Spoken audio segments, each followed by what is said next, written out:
All right, so the draft, round one of the draft in the books as Xavier, I thought it was Legette. Goodell called it Legette, so called him Legette. So not exactly sure what that is. Interesting move by the Panthers to trade up a spot. The Bills trade down again, so they don't pick in the first round whatsoever. And I wonder. First off, I'm going to assume this is a scenario where they didn't give up a ton to trade up. I think the reason they did this, I'm going to assume the Bills wanted a different player than what the Panthers wanted. The Panthers wanted that fifth-year option. That was they were willing to give up a little extra draft capital to get a fifth-year option on a player. That's what I'm assuming happens here because, again, you get the fifth-year option.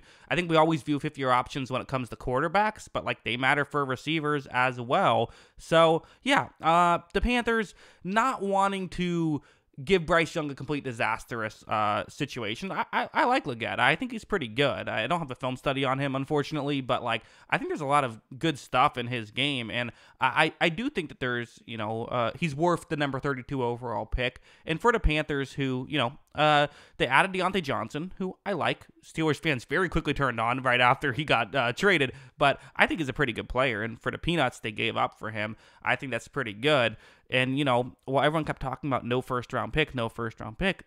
I guess they ended up with a first-round pick, and they're able to use it on a player who should be, good for them. Now, again, are there potentially better receivers on the board? I don't know, maybe. You could certainly make the argument that there are some. I did have Keon Coleman higher on my board, but Legette was the next guy. I had him at number 7 on my board. This is right around where I think most people had him. I think this is fair value for him, and I think he could be someone who, I'm reminded of Tua's first season as a pro and how, kind of the whole thing was Tua's waiting for guys to get Alabama open, and what the Dolphins did was say, hey, let's get guys who get Alabama open. Let's just go out and get some good receivers. Now, I'm not saying Legette is Jalen Waddle or Tyreek Hill, but, his highlights look like Jalen Waddle or Tyreek Hill. He's a 6'3", in a different way. He's a different style of player, but he does have the great speed. He has a very good catch radius as well. 6'3", and he can go up and get it on top of it.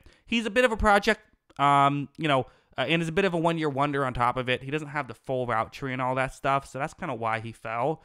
But a lot of potential with him. So, yeah, I like this move by Carolina. This is smart. At the very least, hopefully at this point, they'll know what they have in Bryce Young after this year, adding another receiver. If it still doesn't work out, well, at least then and you can move on. And if it does work out, awesome. Now you got a good receiver and a good quarterback and a receiver who will have a fifth-year option if he ends up playing well. So, yeah. Those are my thoughts on this. This is my last video of the draft, but will not be my last video tonight, as I'm going to do winners, losers. Those will each be individual videos, and I'll do a quick round 2 mock draft while I'm still up. So still a few more videos left to see if you're wanting more draft content. And then I'll be back tomorrow doing this again. So should be a lot of fun. But yeah, those are my thoughts on this. What are yours? Let me know in the comments below. Always love hearing from y'all. And of course, as always, thanks for watching.